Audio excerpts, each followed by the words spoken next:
Certified കമ്പനിയായ ഷോവി kids LLPയുടെ ആഭിമുഖ്യത്തിൽ A+ media ഒരുക്കുന്ന enjoy the journey of teaching എന്ന ഓൺലൈൻ പ്രോഗ്രാമിലേക്ക് നിങ്ങൾക്ക് ഏവർക്കും സ്വാഗതം. കേരളത്തിലെ പ്രഗത്ഭരായ 5 ട്രെയിനേഴ്സാണ് ഈ 5 ഡേയ്സ് ചലഞ്ചിൽ നമുക്കൊപ്പം പങ്കെടുക്കുന്നത്. വിദ്യാഭ്യാസ രംഗത്ത് പ്രവർത്തിച്ചു വരുന്ന നിങ്ങളെപ്പോലുള്ളവർക്ക് ഗുണകരമാവട്ടെ ഈ പ്രോഗ്രാം എന്ന് ആശംസിച്ചുകൊണ്ട് ഇന്നത്തെ അതിഥിയെ നമുക്ക് പരിചയപ്പെടാം. കോട്ടയ്ക്കൽ സ്റ്റെല്ലാർ മോണ്ടിസോറി സ്കൂളിന്റെ മാനേജിംഗ് ഡയറക്ടറും മോണ്ടിസോറി പാഠ്യപദ്ധതി രംഗത്ത് നിരവധി വർഷങ്ങളായി പ്രവർത്തിച്ചു വരുന്ന പ്രഗത്ഭ ട്രെയിനർ മിസ്റ്റർ അബ്ദുൾ അസീസ് സാറിനെ സ്നേഹപൂർവ്വം ഞാൻ ഈ വേദിയിലേക്ക് സ്വാഗതം ചെയ്തുകൊള്ളുന്നു. നമ്മൾ ഇന്ന് ചർച്ച ചെയ്യുന്ന വിഷയം സമകാലിക ലോകത്ത് മോണ്ടിസോറിയുടെ പ്രസക്തി, പ്രാധാന്യം എന്നുള്ളതാണ്. ഏത് കാലഘട്ടത്തിലും വിദ്യാഭ്യാസം വളരെ പ്രസക്തമായിട്ടുള്ള ഒരു കാര്യമാണ്. ഒരു സമൂഹത്തിൻ്റെ മുന്നോട്ട് പോക്കിനെ, ഭാവിയെ ഒക്കെ സ്വാധീനിക്കുന്ന ഏറ്റവും വലിയ ഒരു ഘടകമാണ് വിദ്യാഭ്യാസം എന്ന് പറയുന്നത്. അതിൻ്റെ സാമ്പത്തികവും സാംസ്കാരികവുമായിട്ടുള്ള മേഖലകളിലൊക്കെ വളരെ വലിയ അളവിൽ സ്വാധീനം ചെലുത്തുന്ന ഒരു കാര്യമാണ് വിദ്യാഭ്യാസം. അപ്പോൾ വിദ്യാഭ്യാസത്തിന് ഏതൊരു സമൂഹത്തിനും വളരെ വലിയ പ്രസക്തിയുണ്ട്. അതുകൊണ്ട് തന്നെ ഏത് തരത്തിലുള്ള വിദ്യാഭ്യാസം എന്നുള്ളതും വളരെ പ്രസക്തമാണ്. അങ്ങനെ ആലോചിക്കുമ്പോൾ നിലവിലുള്ള വിദ്യാഭ്യാസ സമ്പ്രദായത്തിൽ നിന്ന് വിഭിന്നമായിട്ട് മോണ്ടിസോറിയുടെ പ്രാധാന്യം എന്താണ്, നിലവിലുള്ള വിദ്യാഭ്യാസ സമ്പ്രദായം എന്താണ് ചെയ്യുന്നത്, മോണ്ടിസോറിക്ക് എന്താണ് ചെയ്യാൻ കഴിയുക എന്നുള്ള ഒരു ചർച്ച പ്രയോജനപ്രദമായിരിക്കുമെന്ന് തന്നെയാണ് ഞാൻ വിചാരിക്കുന്നത്. നമുക്കറിയാവുന്നതുപോലെ നിലവിലുള്ള വിദ്യാഭ്യാസ സമ്പ്രദായത്തിൻ്റെ തുടക്കം എന്ന് പറയുന്നത് വ്യാവസായിക വിപ്ലവത്തിൻ്റെ സമയത്താണ്. 1800കളിലാണ് അത് തുടങ്ങുന്നത്. അതിനുള്ളൊരു പ്രത്യേകമായിട്ടുള്ള സാമൂഹിക സാഹചര്യം ആ സമയത്തുണ്ടായിരുന്നു. വ്യവസായശാലകൾ തുറക്കുകയും സമൂഹത്തിലെ ഭൂരിഭാഗം ആളുകളും, ആണുങ്ങളും പെണ്ണുങ്ങളുമായിട്ടുള്ള ആളുകൾ വ്യവസായശാലകളിലേക്ക് എത്തിച്ചേരുകയും ചെയ്തപ്പോൾ അവരുടെ സമൂഹത്തിലെ കുട്ടികളെ എന്ത് ചെയ്യുമെന്നുള്ളൊരു പ്രശ്നമുണ്ടായി. അപ്പോൾ അതിന് അവരെ കെയർ ചെയ്യുക, സുരക്ഷ ഉറപ്പുവരുത്തുക എന്നുള്ള അർത്ഥത്തിൽ അന്നത്തെ ആ വിദ്യാഭ്യാസ സമ്പ്രദായത്തിന് പ്രസക്തി ഉണ്ടായിരുന്നു. അതുപോലെ തന്നെ ഫാക്ടറികളിൽ വർക്ക് ചെയ്യാൻ കഴിയുന്ന ആളുകളെ വളർത്തിയെടുക്കുക എന്നുള്ളതും അന്നത്തെ പ്രധാനപ്പെട്ട ഒരു ആവശ്യമായിരുന്നു. ഈ 2 പ്രധാനപ്പെട്ട കാര്യങ്ങളെ അടിസ്ഥാനപ്പെടുത്തിയിട്ടാണ് നമ്മൾ ഇന്ന് കാണുന്ന തരത്തിലുള്ള ഈ മാസ് എഡ്യൂക്കേഷൻ, എല്ലാവർക്കും ഉള്ള വിദ്യാഭ്യാസം രൂപപ്പെട്ടു വരുന്നത്. അതിനു മുമ്പ് സമൂഹത്തിലെ ഏറ്റവും പ്രമുഖരായിട്ടുള്ള വരേണ്യരായിട്ടുള്ള ആളുകൾ അവരുടെ വീടുകളിലോ അല്ലെങ്കിൽ കൊട്ടാരങ്ങളിലൊക്കെ ആളുകളെ വരുത്തി, പണ്ഡിതന്മാരെ വരുത്തി അവരെ മക്കളെ പഠിപ്പിക്കുന്ന രീതി ഉണ്ടായിരുന്നു. അപ്പം അതിന് പകരം സമൂഹത്തിൽ ഭൂരിഭാഗം ആളുകൾക്കും വിദ്യാഭ്യാസം ലഭ്യമാവാൻ കാരണമായത് നമ്മൾ ഈ പറയുന്ന തരത്തിലുള്ള ഈ മാസ് സ്കൂളിംഗ് ആണ്. അപ്പോൾ അതിന് നമ്മൾ നേരത്തെ കണ്ടതുപോലെ അതിൻ്റെ ചില പരിമിതികളും ഉണ്ട്. അത് അന്നത്തെ ചില ആവശ്യങ്ങളെ പരിഗണിച്ചിരുന്നെങ്കിലും ഇന്ന് ലോകം വളരെ മാറിയിട്ടുണ്ട്. ഇന്ന് അനുസരണശേഷിയുള്ള കുറേ ആളുകൾ ഉണ്ടാവുക എന്നല്ല, ഫാക്ടറിയിൽ പ്രത്യേകിച്ച് ബുദ്ധിയൊന്നും പ്രയോഗിക്കേണ്ട ആവശ്യമില്ലാത്ത ഒരു സമ്പദ്ഘടനയോ അല്ലെങ്കിൽ ഒരു സമ്പദ്ഘടനയല്ല നമ്മളുടെ നിലവിലുള്ളത്. നമ്മളുടെ ഒരു സമ്പദ്ഘടന എന്ന് പറയുന്നത് ക്രിയേറ്റിവിറ്റിക്ക് പ്രാധാന്യമുള്ള, സ്വതന്ത്രമായിട്ടുള്ള ചിന്തക്ക് പ്രാധാന്യമുള്ള ഒരു സാഹചര്യമാണ്. അപ്പോൾ അതാണ് അതിൻ്റെ ഒരു പ്രശ്നം. അപ്പോൾ ഇന്നത്തെ സാമൂഹിക ആവശ്യങ്ങളെ നിറവേറ്റാൻ നമ്മൾ പണ്ടത്തെ ആ വിദ്യാഭ്യാസ സംവിധാനത്തിന് കഴിയില്ല എന്നുള്ള ഒരു സംഗതി നമ്മൾ മനസ്സിലാക്കണം. അതുപോലെ തന്നെ വേറെ അതിനേക്കാൾ പ്രധാനപ്പെട്ട ഒരു കാര്യം എന്താണെന്ന് വെച്ചാൽ, ഒരു മനുഷ്യൻ്റെ മാന്യതയെ, ഡിഗ്നിറ്റിയെ പരിഗണിക്കുന്നില്ല എന്നുള്ള ഒരു പരിമിതി നമ്മൾ നിലവിലുള്ള വിദ്യാഭ്യാസ സംവിധാനത്തിനുണ്ട്. അതായത് ഒരു കുട്ടി നിങ്ങളുടെ ക്ലാസ്സിലേക്ക് വരുന്ന സമയത്ത് ആ കുട്ടിയുടെ താല്പര്യങ്ങളെ ആ കുട്ടിയുടെ മനഃശാസ്ത്രത്തെയൊന്നും പരിഗണിക്കാതെയാണ് നമ്മൾ കുട്ടികളെ പഠിപ്പിച്ചുകൊണ്ടിരിക്കുന്നത്. നമ്മൾ നേരത്തെ തീരുമാനിച്ച കുറേ കാര്യങ്ങൾ കുട്ടികളെ പഠിപ്പിക്കുക എന്നുള്ളതാണ് നമ്മൾ സാധാരണഗതിയിൽ ചെയ്യുന്നത്. നമ്മളൊരു സ്കൂളിൽ പോയി കഴിഞ്ഞാൽ നമുക്കത് കാണാൻ പറ്റും. ടീച്ചർ വരുന്നു, പുസ്തകം തുറക്കുന്നു, കുട്ടികളെ പഠിപ്പിക്കുന്നു. അത് എന്ത് പഠിക്കണം, എപ്പോൾ പഠിക്കണം, എങ്ങനെ പഠിക്കണം എന്നുള്ളതൊന്നും കാര്യത്തിൽ ഒരു കുട്ടിക്ക് അതിലൊരു ചോയ്സുമില്ല. ഇത് ആ കുട്ടിയെ നമ്മൾ ഡീവാല്യൂ ചെയ്യുന്നതിന് തുല്യമാണ്. ആ കുട്ടിയെ നമ്മൾ പരിഗണിക്കുന്നില്ല എന്നുള്ളതിന് തുല്യമാണ്. ഒരു കുട്ടിയുടെ അസ്തിത്വത്തെ തന്നെ നിഷേധിക്കുന്ന ഒരു സമീപനമാണ്. അപ്പോൾ ഇതിന് ബദലായിക്കൊണ്ട് കുട്ടികളുടെ മനഃശാസ്ത്രത്തെ, ആവശ്യങ്ങളെ, താല്പര്യങ്ങളെ, സ്വാതന്ത്ര്യത്തെയൊക്കെ പരിഗണിക്കുന്ന ഒരു വിദ്യാഭ്യാസ സമീപനം മുന്നോട്ട് വെച്ചു എന്നുള്ളതാണ് മോണ്ടിസോരിയുടെ പ്രസക്തി. നമ്മൾ ഇതുവരെ കേൾവിയില്ലാത്തൊരു കാര്യമാണ്. നമ്മൾ പ്രസംഗങ്ങളിലും ലേഖനങ്ങളിലും ഒക്കെ ശിശു കേന്ദ്രീകൃതമായിട്ടുള്ള, വിദ്യാർത്ഥി കേന്ദ്രീകൃതമായിട്ടുള്ള വിദ്യാഭ്യാസ സംവിധാനത്തെക്കുറിച്ച് സംസാരിക്കാറുണ്ടെങ്കിലും നമ്മൾ ഇതുവരെ ഈ നിമിഷം വരെ നമ്മൾ അത്തരം ഒരു വിദ്യാഭ്യാസ സംവിധാനം രൂപപ്പെടുത്തുന്നതിൽ പരാജയപ്പെട്ടിട്ടുണ്ട്. അപ്പോൾ ഇത്തരം ഒരു ആശയത്തെ വളരെ ശക്തമായ സ്വഭാവത്തിൽ സമൂഹത്തിന് മുമ്പിൽ സമർപ്പിക്കുക എന്നുള്ളതാണ് മോണ്ടിസോരിക്ക് ഇന്നത്തെ കാലത്തുള്ള പ്രസക്തി. ഇത് നമ്മൾ പറയുമ്പോൾ നമ്മൾ പ്രത്യേകം മനസ്സിലാക്കണം. അതായത് മോണ്ടിസോരി പഠിക്കുകയും അത് ചെയ്യാനും ആഗ്രഹിക്കുന്ന ആളുകൾ എന്ന നിലക്ക് നമ്മൾ കുറച്ചും കൂടി ഗൗരവത്തിൽ ഈ ഉത്തരവാദിത്തം ഏറ്റെടുക്കണം. ഈ ഉത്തരവാദിത്തം ഏറ്റെടുക്കാൻ നമ്മൾ വളരെ വലിയ അധ്വാനം ചെയ്യേണ്ടി വരും.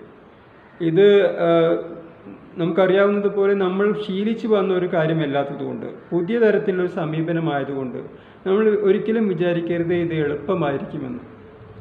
നമ്മളുടെ തന്നെ അനുഭവം, സമൂഹത്തിൻ്റെ പ്രതീക്ഷകൾ, എക്സ്പെക്റ്റേഷൻ, വിദ്യാഭ്യാസത്തെക്കുറിച്ച് അവരുടെ താല്പര്യങ്ങൾ, ഇതിനൊക്കെ എതിരായിട്ടുള്ളൊരു സമീപനത്തെക്കുറിച്ചാണ് നമ്മൾ പറയുന്നത്.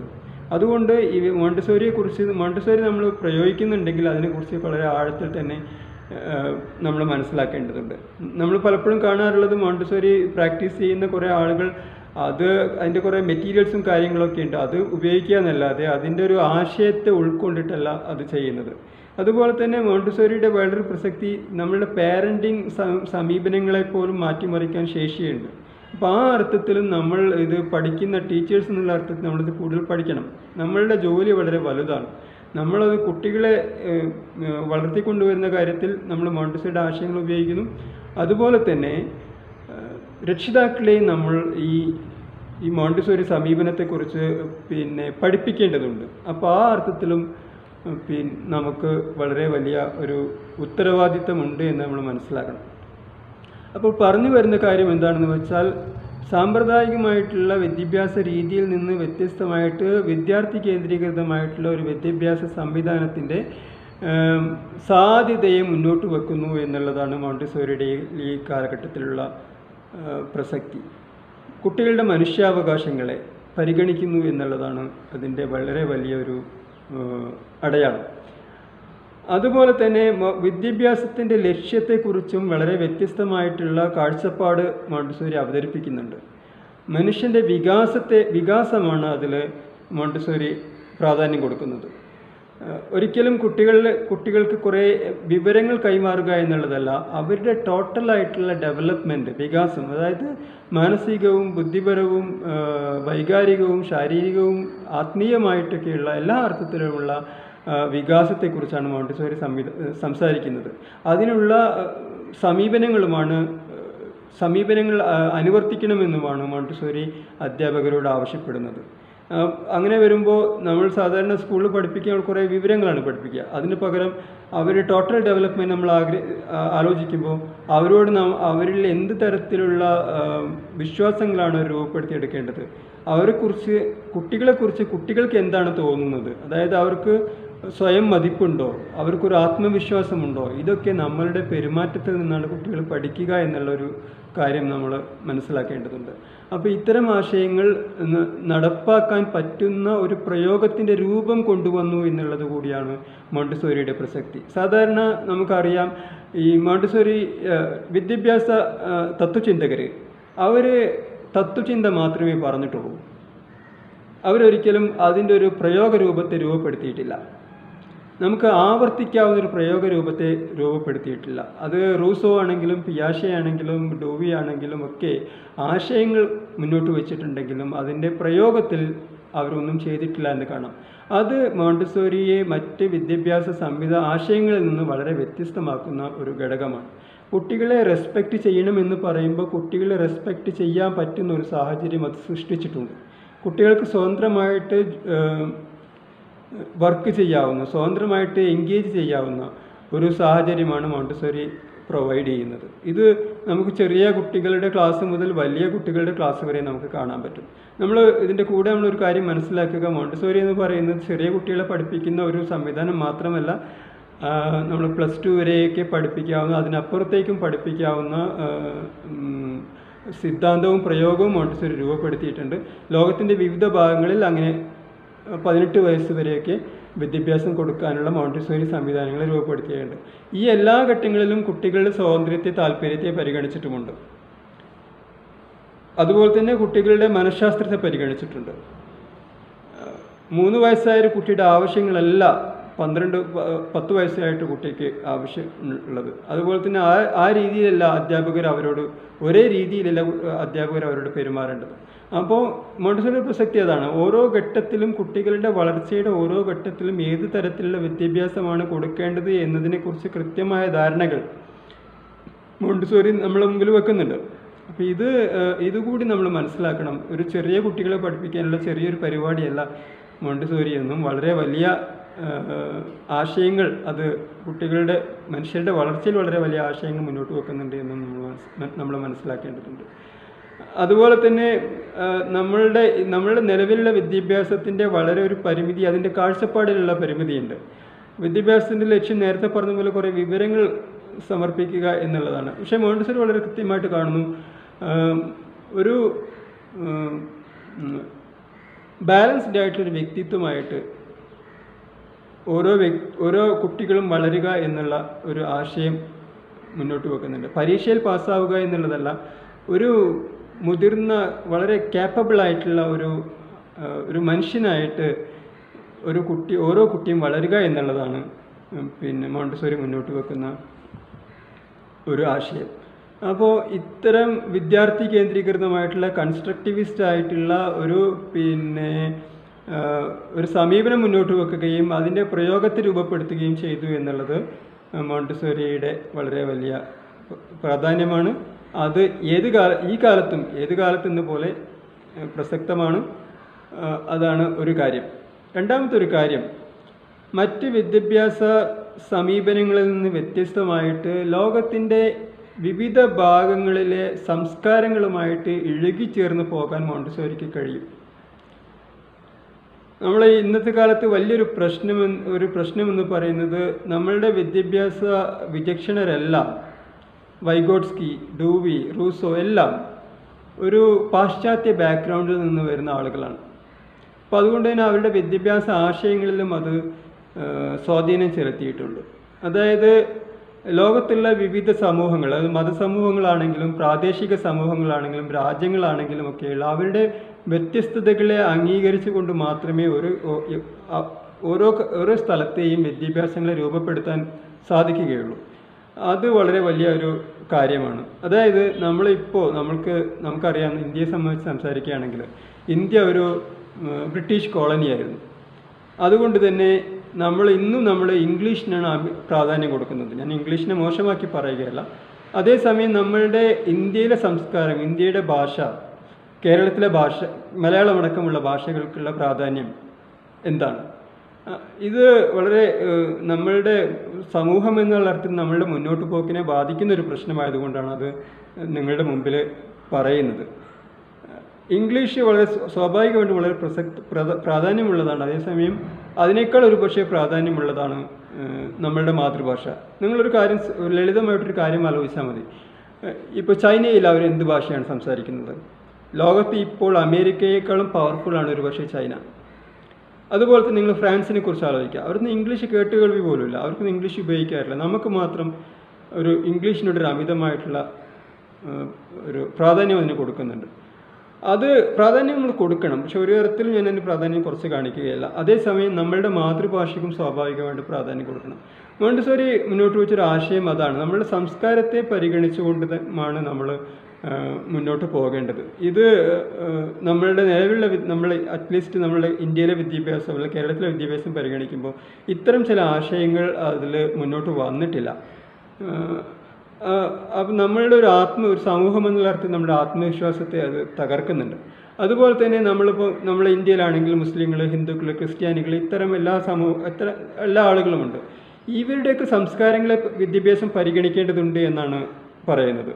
അല്ലാണ്ട് ഏതെങ്കിലും ഒരാളുടെ താല്പര്യത്തെ ഫോഴ്സ് ചെയ്യുന്ന രൂപത്തിലാവാൻ പാടില്ല വിദ്യാഭ്യാസം. അപ്പോൾ സംസ്കാരങ്ങളെ, വിശ്വാസങ്ങളെയൊക്കെ പരിഗണിക്കുന്ന ഒരു വിദ്യാഭ്യാസത്തെക്കുറിച്ച് മോണ്ടിസോറിയുടെ ആശയങ്ങൾ ഇന്നും പ്രസക്തമാണ്. അതിനുള്ള പ്രധാനപ്പെട്ട ഒരു കാരണം അവരുടെ പശ്ചാത്തലം എന്ന് പറയുന്നത് അവർ ഇറ്റലിക്കാരിയാണെങ്കിൽ പോലും ലോകത്തിൻ്റെ വിവിധ ഭാഗങ്ങളിൽ അവർ സഞ്ചരിക്കുന്നുണ്ട്, അവർ ഈ വിദ്യാഭ്യാസ സംവിധാനം രൂപപ്പെടുത്തുന്നതിന് മുമ്പ് തന്നെ. അതുപോലെ തന്നെ ഏറ്റവും അവരുടെ പ്രധാനപ്പെട്ടൊരു കാലഘട്ടം അവർ ചെലവഴിച്ചത് ഇന്ത്യയിലാണ്. 1939 മുതൽ 1946 വരെ അവർ ഇന്ത്യയിലായിരുന്നു. ആ സമയത്താണ് ശരിക്കും പറഞ്ഞാൽ 1ാം ക്ലാസ് മുതൽ 6ാം ക്ലാസ് വരെയുള്ള മോണ്ടിസോറി സിസ്റ്റത്തിൻ്റെ സിദ്ധാന്തവും പ്രയോഗവും അവർ രൂപപ്പെടുത്തിയെടുത്തിട്ടുള്ളത്. സ്വാഭാവികമായിട്ടും അപ്പോൾ ഇന്ത്യയുടെ കൾച്ചറും ഒക്കെ അവരെ സ്വാധീനിച്ചിട്ടുണ്ട്. അപ്പോൾ പറഞ്ഞു വന്ന കാര്യം എന്താണെന്ന് വെച്ചാൽ മോണ്ടിസോറിയുടെ വലിയ പ്രസക്തി ആളുകളെ ഡീവാല്യൂ ചെയ്യുന്നതല്ല, സംസ്കാരങ്ങളെ വിശ്വാസങ്ങളെയൊന്നും വാല്യൂ ചെയ്യാത്തതല്ല, വാല്യൂ ചെയ്യുന്നതാണ് മോണ്ടിസോറിയുടെ സമീപനം. അപ്പോൾ അത് പിന്നെ പല അർത്ഥത്തിൽ പ്രസക്തമാണ്. അപ്പോൾ നമുക്കറിയാം, ഇപ്പോൾ കറുത്തവരായതുകൊണ്ട് പിന്നെ വിദ്യാഭ്യാസ സാഹചര്യങ്ങളിൽ നിന്ന് വിട്ടുപോകേണ്ടി വരുന്ന ആളുകൾ, ഇപ്പോൾ നമ്മൾ അമേരിക്കയിൽ നിന്നൊക്കെ ഇറങ്ങുന്ന ചില സിനിമകളൊക്കെ ശ്രദ്ധിച്ചത് മനസ്സിലാവും. അപ്പോൾ ഞാൻ പറഞ്ഞു വന്നത് ഇത്തരം വ്യത്യാസങ്ങളെ, വിശ്വാസങ്ങളിലെയും ആചാരങ്ങളിലെയും ഒക്കെ വ്യത്യാസങ്ങളെ, സംസ്കാരങ്ങളിലേക്ക് വ്യത്യാസങ്ങളെ അംഗീകരിക്കുന്നു എന്നുള്ളത് മോണ്ടിസോറിയുടെ വളരെ വലിയൊരു പ്രത്യേകതയാണ്.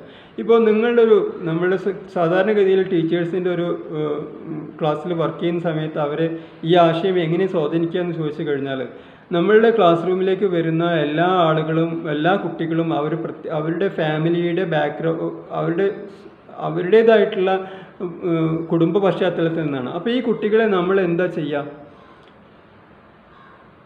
അതൊരു പ്രശ്നമാണ്. നമ്മൾ ഉദ്ദേശിക്കുന്ന, നമ്മൾ സെറ്റ് ചെയ്തിട്ടുള്ള ചില സ്റ്റാൻഡേർഡ്സിനെ ബേസ് ചെയ്തിട്ടാണോ കുട്ടികളെ നമ്മൾ കാണുക, അതോ അവരുടെ കുടുംബ പശ്ചാത്തലത്തെ കൂടി പരിഗണിച്ചിട്ടാണോ അവരെ നമ്മൾ സമീപിക്കുക? ഇത് നമ്മൾ ഓരോരുത്തരും ശ്രദ്ധിക്കണം. കാരണം നമ്മളുടെ സമീപനം കുട്ടികളുടെ ആത്മവിശ്വാസത്തെ പുഷ്ടിപ്പെടുത്തുകയും ചെയ്യും, ചിലപ്പം തകർക്കുകയും ചെയ്യും. അപ്പോൾ കുട്ടികളുടെ ഇത്തരത്തിലുള്ള വൈജാത്യങ്ങളെ, വിശ്വാസങ്ങളെയൊക്കെ പരിഗണിച്ചിട്ട് വേണം കുട്ടികളോട് നമ്മൾ എൻഗേജ് ചെയ്യാൻ. അങ്ങനെ ചെയ്യുകയാണെങ്കിൽ ഓരോ കുട്ടിക്കും സാധ്യമാവുന്നതിൻ്റെ മാക്സിമം അവർക്ക് എത്താൻ പറ്റും. നമ്മൾ വിചാരിക്കുന്നത് പോലെ നമ്മൾ അടിച്ചേൽപ്പിക്കാൻ പറ്റുന്ന ഒരു കാര്യമല്ല വളർച്ച. കുട്ടികൾ സ്വാഭാവികമായിട്ട് വളരുന്നതാണ്. ആ വളർച്ചയ്ക്കൊരു വഴിയൊരുക്കുക എന്നുള്ളതാണ് മോണ്ടിസോറി മുന്നോട്ട് വെക്കുന്ന പ്രധാനപ്പെട്ട ആശയം. അപ്പോൾ വളരെ സങ്കീർണമായിട്ടുള്ളൊരു സാഹചര്യമാണ് ഓരോ കുട്ടിയെയും വിദ്യ അഭ്യസിപ്പിക്കുക എന്ന് പറയുന്നത്, അവരുടെ വികാസത്തിൽ, വളർച്ചയിൽ സഹായിക്കുക എന്ന് പറയുന്നത് വളരെ സങ്കീർണമായിട്ടുള്ള, കോംപ്ലക്സ് ആയിട്ടുള്ള ഒരു സംഗതിയാണ്. അപ്പോൾ ഇതിൻ്റെ ഒരുപാട് വശങ്ങൾ, സാമൂഹികവും സാംസ്കാരികവും വ്യക്തിപരവുമായിട്ടുള്ള വൈജാത്യങ്ങളും എല്ലാം നമ്മൾ പരിഗണിക്കേണ്ടതുണ്ട്. അപ്പോൾ ഇത്തരം വൈജാത്യങ്ങളെ പരിഗണിക്കാൻ പറ്റുന്ന ഒരു എൻവയോൺമെൻറ്റ് പ്രൊവൈഡ് ചെയ്യാൻ മോണ്ടിസോറിക്ക് സാധിച്ചിട്ടുണ്ട്. നമ്മൾ നേരത്തെ കണ്ടതുപോലെ കുറേ സിദ്ധാന്തം പറയുക മാത്രമല്ല, അനുയോജ്യമായിട്ടുള്ള പ്രയോഗരൂപങ്ങൾ കൂടി കൊണ്ടുവന്നു എന്നാണ് മോണ്ടിസോറിയുടെ പ്രസക്തി. അപ്പോൾ ഓരോ കുട്ടിയെ സംബന്ധിച്ചും ഓരോ ജനതയെ സംബന്ധിച്ചും വളരെ സുന്ദരമായിട്ടുള്ള ഒരു വിദ്യാഭ്യാസ സമീപനം മോണ്ടിസോറി നൽകി. അതല്ലാതെ അടിച്ചേൽപ്പിക്കുന്ന, നമ്മളുടെ ലോകത്ത് ആധിപത്യമുള്ള സമൂഹങ്ങളുടെ ആശയങ്ങൾ അടിച്ചേൽപ്പിക്കുന്ന ഇതുമായിട്ടുള്ള, അതായത് രണ്ടർത്ഥത്തിൽ, വ്യക്തിപരമായിട്ടും സാംസ്കാരികമായിട്ടുമൊക്കെയുള്ള തലത്തിൽ വളരെ വ്യത്യസ്തമായിട്ടുള്ള ഒരു സമീപനം സ്വീകരിക്കാൻ, മനുഷ്യപ്പറ്റുള്ളൊരു സമീപനം സ്വീകരിക്കാൻ മോണ്ടിസോറിക്ക് സാധിച്ചിട്ടുണ്ട്, മോണ്ടിസോറി ആശയങ്ങൾക്ക് സാധിച്ചിട്ടുണ്ട്. അപ്പോൾ അത് ഏത് കാലത്തും പ്രസക്തമാണ്. അപ്പോൾ പറഞ്ഞു വന്ന കാര്യം എന്താണെന്ന് വെച്ചാൽ, ഒരു കുട്ടിക്ക് സാധ്യമാകുന്ന ഏറ്റവും ഉയർന്ന അളവിലുള്ള കഴിവുകളെ പുറത്തെടുക്കാൻ മോണ്ടിസോറിക്ക് കഴിയുന്നു. അതുപോലെ തന്നെ ഒരു സമൂഹം എന്നുള്ള അർത്ഥത്തിൽ ആ സമൂഹത്തിൻ്റെ മുഴുവൻ പൊട്ടൻഷ്യലിനെയും പുറത്തു കൊണ്ടുവരാനുള്ള ആശയങ്ങളും മോണ്ടിസോറി മുന്നോട്ട് പോകുന്നു. ഇത് പറയുന്ന കൂട്ടത്തിൽ നമ്മൾ മനസ്സിലാക്കേണ്ട പ്രധാനപ്പെട്ട ഒരു കാര്യം, നമ്മൾ ഇന്ന് പഠിപ്പിക്കുന്ന കുട്ടികൾ ജീവിക്കുന്നത് നമ്മളുടേതായ ഒരു ലോകത്തല്ല എന്ന് നമ്മൾ പ്രത്യേകം മനസ്സിലാക്കണം. ഇത് നമ്മളുടെ മോണ്ടിസോറി പ്രാക്ടീസ് ചെയ്യുന്ന സമയത്ത് വളരെ പ്രധാനപ്പെട്ട ഒരു സംഗതിയാണ്. നമ്മൾ ഇന്നത്തെ ലോകത്തിന് വേണ്ടിയിട്ടാണ് നമ്മൾ കുട്ടികളെ തയ്യാറാക്കുന്നത്. ശരിക്കും ഈ കുട്ടികൾ നമ്മളുടെ ലോകത്തല്ല ജീവിക്കുക. കുട്ടികൾ ജീവിക്കുന്നത് ഒരു ഭാവി ലോകത്താണ്. നമുക്കിപ്പോൾ പ്രവചിക്കാൻ പറ്റില്ല. നമുക്കിപ്പോൾ വളരെ കുറഞ്ഞ കാലത്ത് നമ്മൾ അനുഭവം വെച്ച് തന്നെ നമുക്ക് മനസ്സിലാക്കാവുന്ന ഒരു കാര്യം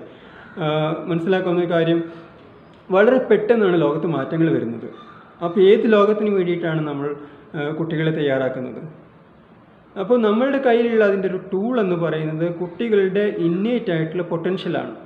ഈ പൊട്ടൻഷ്യലിനെയാണ് നമ്മൾ വളർത്തി വരേണ്ടത്. അതായത് നിങ്ങൾ ഈ കുട്ടിയുടെ ആത്മവിശ്വാസത്തെ തകർക്കുമ്പോൾ ആ കുട്ടിക്ക് സ്വന്തമായിട്ടൊന്നും പഠിക്കാൻ കഴിയില്ല. അവർ ആത്മവിശ്വാസം വർദ്ധിപ്പിക്കുകയാണെങ്കിൽ ഏത് സാഹചര്യത്തെയും അതിജീവിക്കാൻ ആ കുട്ടി പ്രാപ്തരാകുന്നു. അപ്പോൾ വളരെ വേഗം മാറിക്കൊണ്ടിരിക്കുന്ന ഒരു ലോകത്ത് വളരെ സർഗാത്മകമായിട്ട് വെല്ലുവിളികളെയും സാധ്യതകളെയും പ്രയോജനപ്പെടുത്താൻ സാധ്യമാകുന്ന തരത്തിലുള്ള ഒരു തയ്യാറെടുപ്പാണ് കുട്ടികൾക്ക് നമ്മൾ കൊടുക്കേണ്ടത്. അപ്പോൾ അത് നമ്മൾ ഇന്നത്തെ രീതിയിലുള്ള വിദ്യാഭ്യാസ സംവിധാനം കൊണ്ട് സാധ്യമാവില്ല. അത് കുട്ടിയുടെ ഉള്ളിലുള്ള ശക്തിയെ പുറത്തെടുക്കുന്നതിലൂടെ മാത്രമേ സാധ്യമാവുകയുള്ളൂ. ആ കുട്ടിയുടെ ഉള്ളിലുള്ള ശക്തിയെക്കുറിച്ച് വളരെ കൃത്യമായ ധാരണയൊന്നും യഥാർത്ഥത്തിൽ നമുക്കില്ല. അത് നമ്മൾ കുട്ടികളെ ഒബ്സർവ് ചെയ്യുന്നതിലൂടെ മാത്രമേ നമുക്ക് സാധിക്കുകയുള്ളൂ. ഇത്തരം കാര്യങ്ങളാണ് പറയാനുള്ളത്. രണ്ട് കാര്യങ്ങളാണ്. ഒന്ന്, വ്യക്തിപരമായിട്ടും ഒരു ജനത എന്നുള്ള നിലക്കും സമൂഹങ്ങൾ എന്ന നിലക്കുമൊക്കെ വളരെ വലിയ മുന്നേറ്റങ്ങൾ വെക്കാൻ സഹായിക്കുന്ന തരത്തിലുള്ള ഒരു സമീപനമാണ് മോണ്ടിസോറി ചെയ്യുന്നത്. അപ്പോൾ ഇത്തരം ഒരു കാര്യം മോണ്ടിസോറി പ്രാക്ടീസ് ചെയ്യുന്ന സമയത്ത് ഇത്തരം ഒരു കാര്യം നമ്മൾ പരിഗണിക്കണം എന്നുള്ളതാണ് പറയാനുള്ളത്.